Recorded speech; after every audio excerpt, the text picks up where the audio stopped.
We've been travelling the Isle of Skye for over 4 weeks, and now we're exploring top places to visit to answer that one burning question. Are they really worth the hype?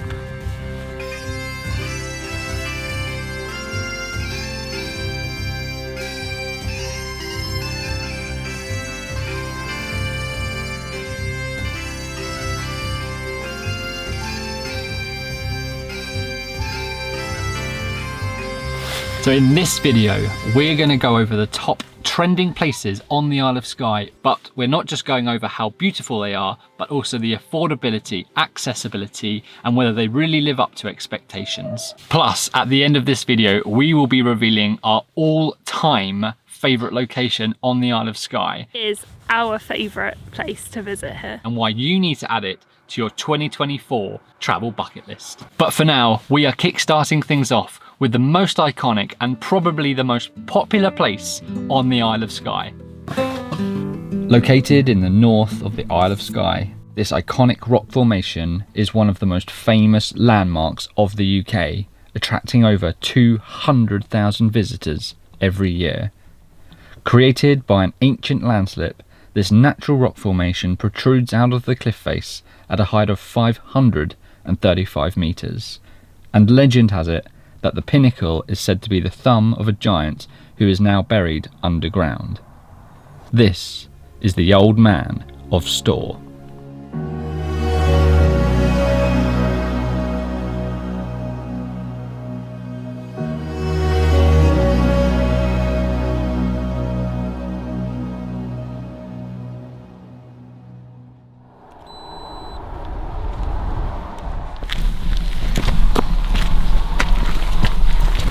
So you now join us on the hike itself, and it's quite a steep hike. It definitely catches your breath a little bit, and it's very popular as well. But as you can see, it is a glorious day here on the Isle of Skye, which has been quite a rarity since we've arrived. So the hike itself should take about 1 hour to complete when you're at the main viewpoint from the car park below. We are now on the most steep part of the hike, which is a bit brutal, but it's well worth it for these stunning, stunning views.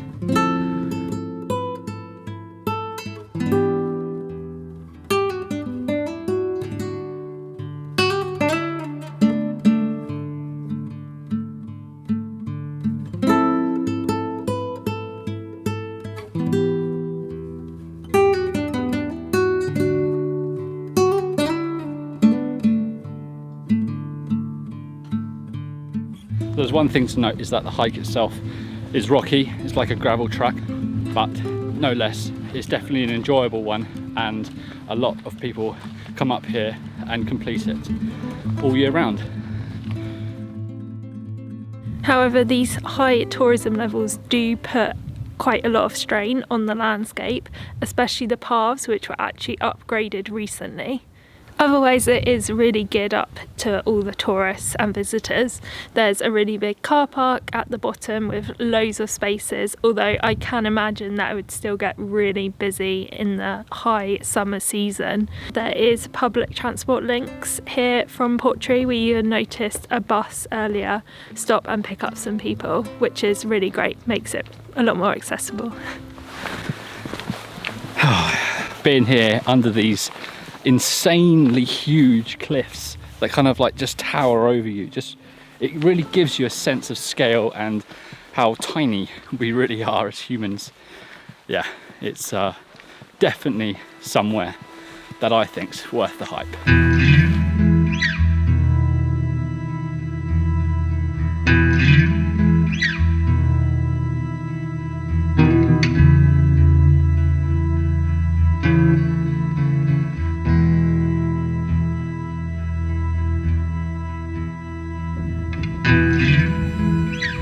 What a place. This is so unique, and it's so massive as well. No picture really puts this into perspective. I've snapped a couple of frames off as the sun is starting to set, and I'll put the what 3 words location of those specific places just down here somewhere. Even though we're here out of season, it is busy. It is obviously such an incredible location. The landscape here, the views, everything is just insane, and I can see why it's probably the most iconic place here on the Isle of Skye and is so popular with tourists. We've still got another 4 places to go, so stick around because we're now heading to the most magical place on the Isle of Skye.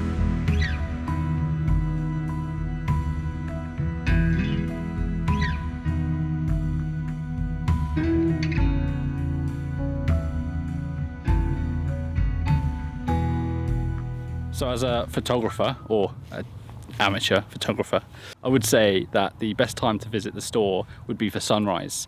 For sunset, it's beautiful, but it casts all of the shadows. The Trottonus Ridge casts the shadows right over all of the rocks and landscapes. However, choose your days wisely for a sunrise, because we got here the other day and it was just a complete and utter whiteout. So make sure you check the weather.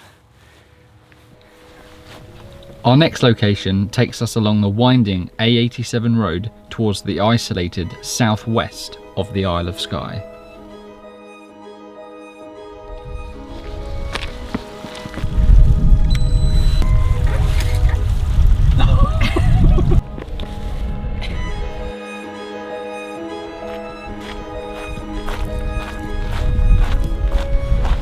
Located near the village of Carbost, about a 40-minute drive from the town of Portree, these are said to be the most magical waterfalls in the whole of the Isle of Skye.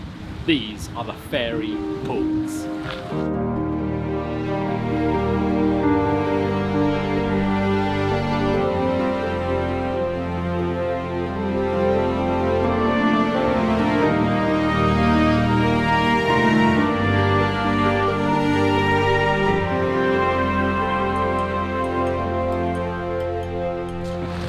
So you now join us on the walk to the Fairy Pools themselves. We parked up in the minibus slash camper van area, but it's £8, so it's a little bit more pricey than other places, but it does cover parking for all day, which is great. But otherwise, this is totally free to visit. It's quite a spacious pathway all the way up to the top of the Fairy Pools, which allows a lot of footfall throughout the year. I came here about 4 years ago. We came here 4 years ago, and those mountains were still covered in clouds. So I think they're the same clouds there, to be honest. So if you've got a photo of those mountains, I'd love to see it. Send us an image or something on Instagram. As we're walking up the path alongside the waterfalls, we're starting to see these like snippets of the really deep pools. And even though it's cloudy today, they look so turquoise and bright blue. I can only imagine how stunning they look in like the sunshine and midday light. It's so beautiful. It's quite inviting, the water. Do you fancy a dip? I did think about it, Yeah, but right. it's so cold, so I don't think it's a good idea. Yeah. Do you want to? Scotland, no way. I've got my gloves on, I'm freezing. Yeah. Yeah, it's definitely somewhere we're going to have to come back next year in the spring when it's a little warmer, because those pools look so inviting. Yep, that's cold. The path itself is a gravel track, which is great because you could come here any time of the year and it won't get muddy or boggy. It will stay pretty dry 12 months of the year. But I guess that's the reason why it's so popular, because there's no effort required really to do this hike. It should take, from what we've read, about 40 minutes to get to the top and back down, but that just depends on how long you want to stop taking photos and your fitness really. As you can see behind me, we are getting a lot closer to these mountain peaks now, but the wind is starting to pick up and it is getting really quite bitterly cold as well.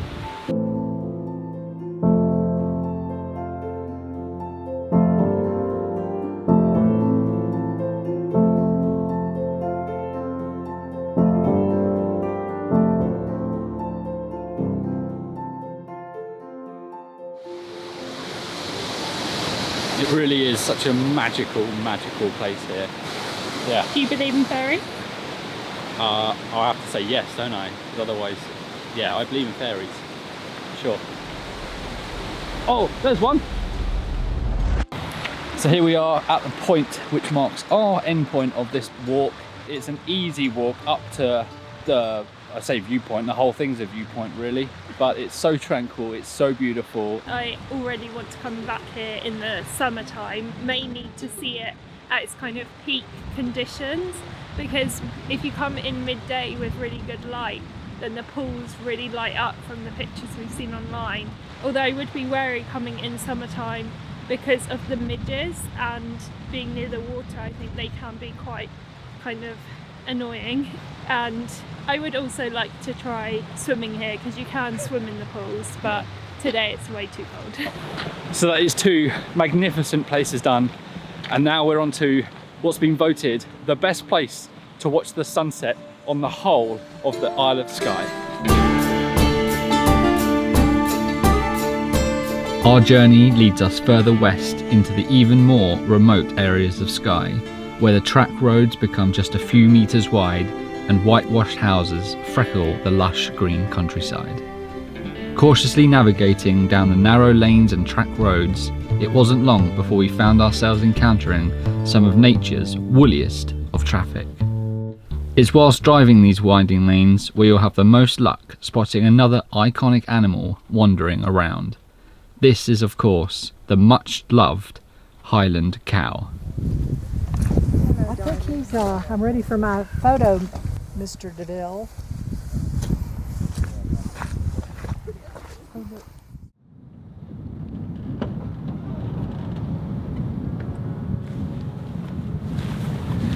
So what makes this place so special to watch the sunsets?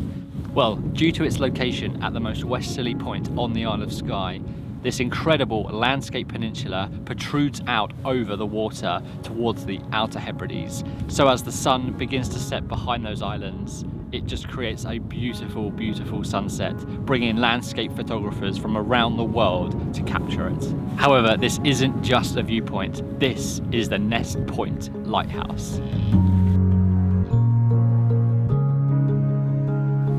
Built in 1900, the Neist Point Lighthouse was manned for 90 years, guiding ships through the darkest of storms.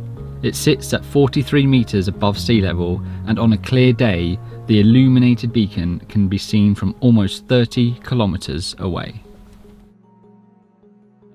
One great thing about this place is that it's completely free to visit, including the parking. However, there aren't any facilities here like toilets, and it can't be accessed via public transport, so you would need to either have your own vehicle to drive here or join a tour group. This is a path. Do you think these bars are safe? Yeah. Just don't lean on them, and they're super slippery as well. It's a bit disconcerting. The path leading down to the lighthouse starts with an immediate decline, as you can see over the cliff side here. It has got a metal railing to guide you down, but it is very slippery even in the dry weather we've got right now. We're now on the part where I feel safe to film a flat section just before we start the next climb.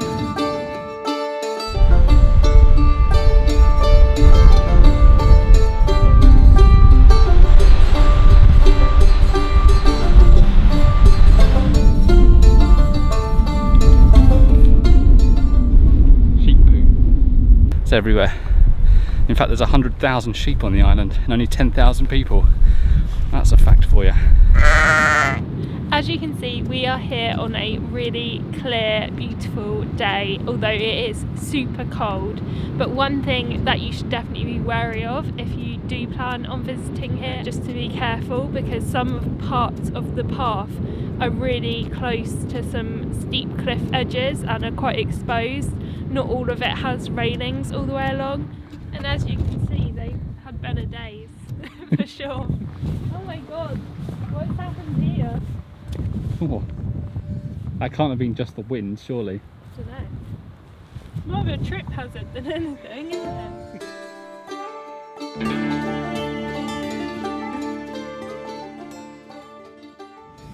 It's really cool to be up close to the lighthouse itself, because you get a real sense of how isolated the lighthouse keeper would have been in the early 1900s, especially during those bleak winter months.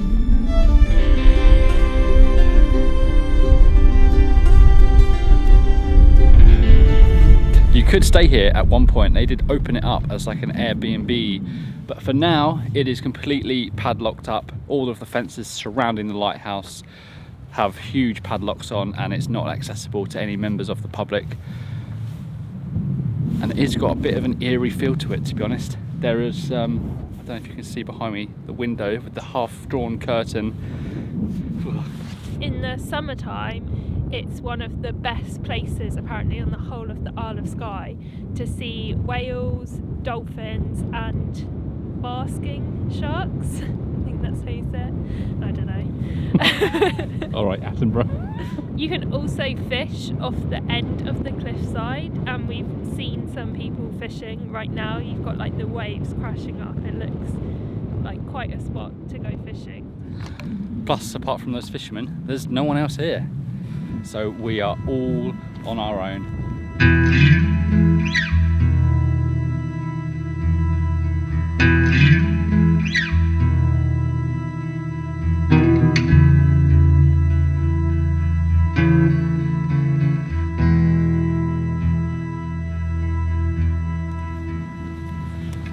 Just like that, we're back at the top, but we're not heading to the van just yet because we're off to the most famous viewpoint of this place.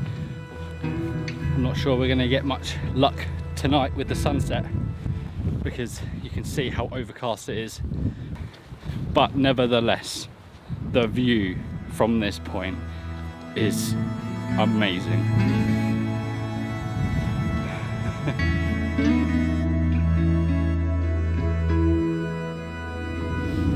So much like Fairy Pools, this is definitely another location that I want to come back to, mainly in the summertime to hopefully do some whale watching, but I would 100% recommend the walk we did today. It was really enjoyable. The views back from the end of the peninsula and the lighthouse are incredible as well. I really love this viewpoint, but there is so much more to offer than just coming here. Yeah, I don't think from here I could have flown the drone all the way over there, right out into the sea, to be able to shoot back. We were actually here a few weeks ago and the weather was so clear and the sunset was so magnificent. The best sunset we've had on the Isle of Skye so far. So if you are here on a clear day, this is what you can expect.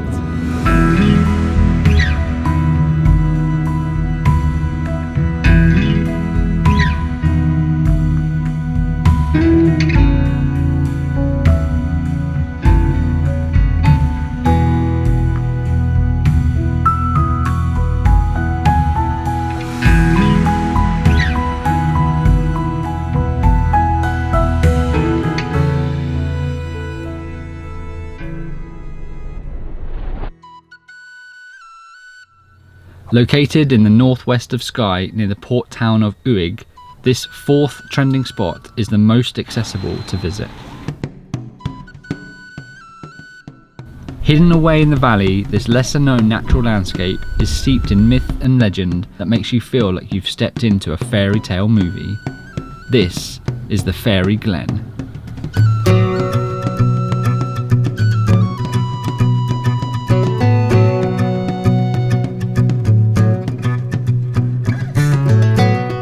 It was given the name the Fairy Glen as it is said that fairies crafted this unusual landscape and still dwell in its nooks and crannies.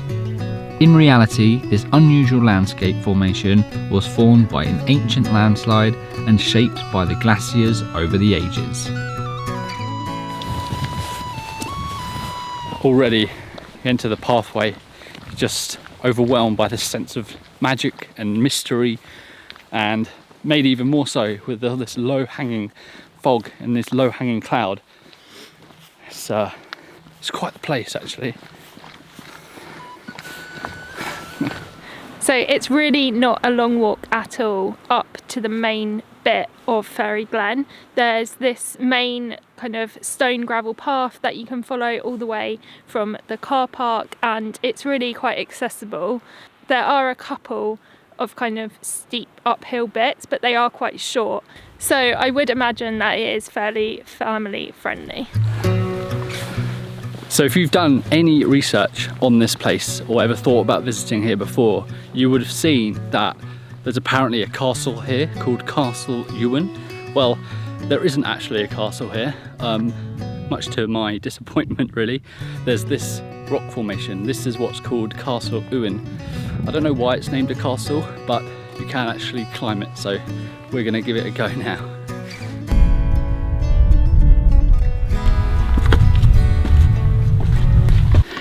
I'm stuck.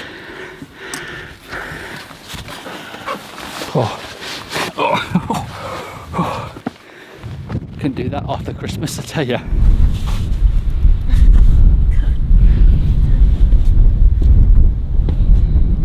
It's blustery up here, but it's definitely the best viewpoint of the whole of the Fairy Glen. A little scramble up that track just gives you 360 panoramic views across the whole valley, and you can actually start to see all the mounds which kind of look like beehives upside down, which is kind of interesting. But yeah, all these surrounding mountains, the Coconutsandcamels Ridge, a couple of waterfalls, just another spectacular viewpoint on the Isle of Skye. It's awesome. So from this vantage point you can also see the circular rings. They're kind of fairy tale-esque rings into the grass. Now I've read that tourists do that, and you're not supposed to, but it does make for quite a cool feature and definitely adds to all this essence of magic and mystery.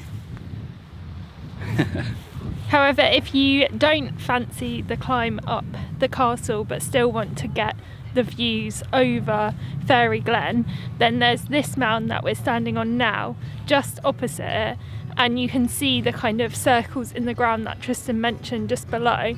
And I'd say this is like the most iconic place you can get photos of Fairy Glen as well. And it's not like a hairy climb up, it's just along the path up to this mound. So yeah, it's a small place, definitely somewhere that you could tie in a morning of a day trip around this north part of the Isle of Skye. Yeah, it's kind of lower down on the list, but if you are in the area, then I would highly recommend it.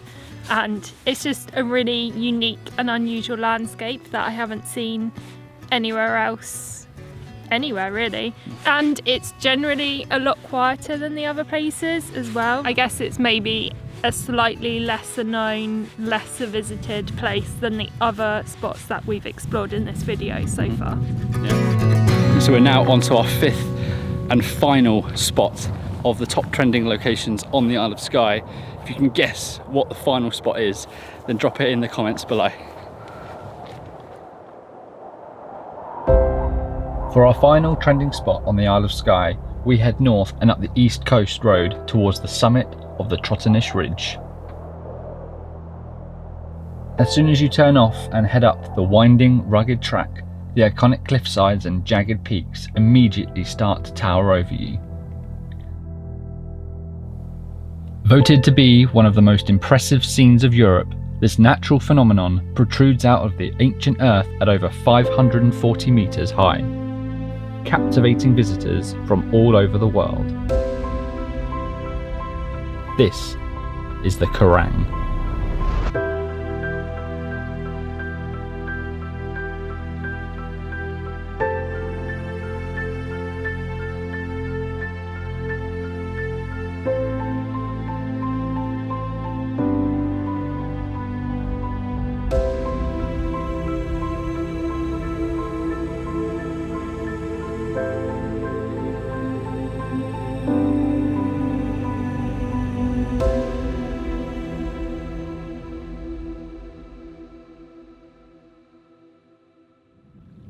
We are back at one of our favourite places on the Isle of Skye, and I'm so excited to be here, especially with this amazing light that we've got right now. It is definitely going to be an epic sunset. But also, one of the best things is the affordability of this place, because it only cost us £3 for 3 hours of parking. But one of the things to be more wary of if you are planning on coming here is it is quite a narrow road up. It's a single road track. There are pull-in places, and we did manage it even though our van is huge at 7 meters long, but just be wary and be good at reversing. Up here, there's this small viewpoint which is right in front of us, or you can walk all the way out and kind of round the cliffside. The van's just parked over there somewhere still, and we're at the second viewpoint where we can see right out over to the mainland of Scotland, all the snow-capped peaks and mountains. And it's no wonder this place is so popular, because it's just so accessible with a huge car park and accessible pathways. People can come here any time of the year really, but our adventures don't end here just quite yet. And as you come off the main path, it does become a little less accessible, because it's not technically like a pathway, it's just more of a hiking route. So it is somewhere just to be careful. Like we said, we've been really lucky with the weather today, but we've had a lot of rain recently, and there are some, oh my gosh, really muddy, boggy bits now that we're off the main path. Luckily my walking boots are waterproof. Tristan's aren't, so he's trying to find ways around. Eek. Scotland in autumn, not ideal. So as the sun is beginning to set behind us, we've just reached my all-time favourite viewpoint on the whole of the Isle of Skye. The other morning we came up here for sunrise and I took my favourite photo I've ever taken, which I'll put on the screen now.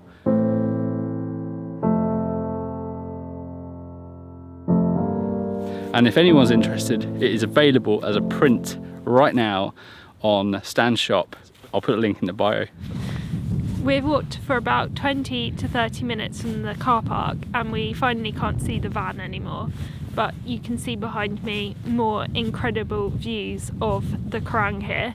You can still see over to mainland Scotland. There's just like this pink glow behind the snow-capped peaks, and yeah, that way you've got views of the Trottenish Ridge, which is definitely my favourite frame of this walk out to the Quiraing, because yeah, you can see all the way along the ridge line to the Storr, which we featured right at the beginning of this video.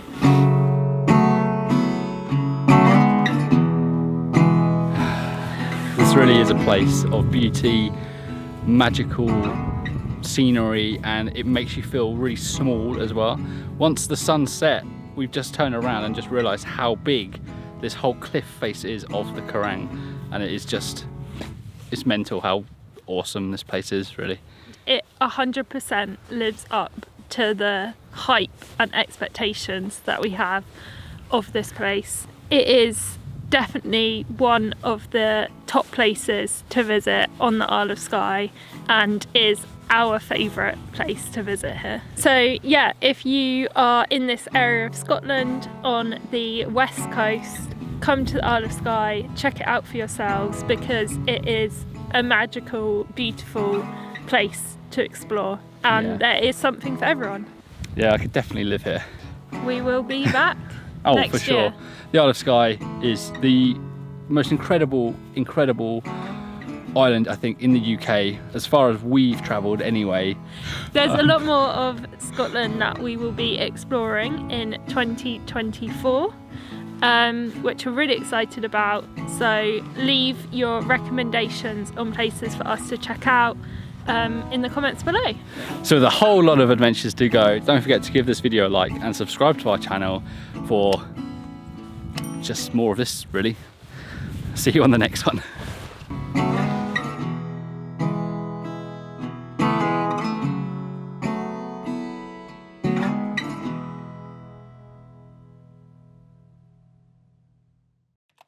Join us next time as we hike out to the most northern point of the Isle of Skye. Because the weather is brutal!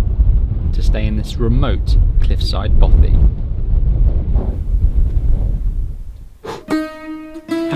Go on, give this video a like. Oh, do you not think that's what I'm trying to do?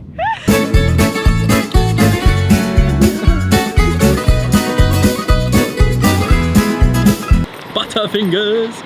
So English. In America it'd be like, wahoo! Yeah!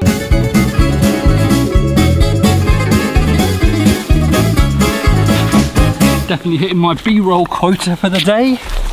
Whoa!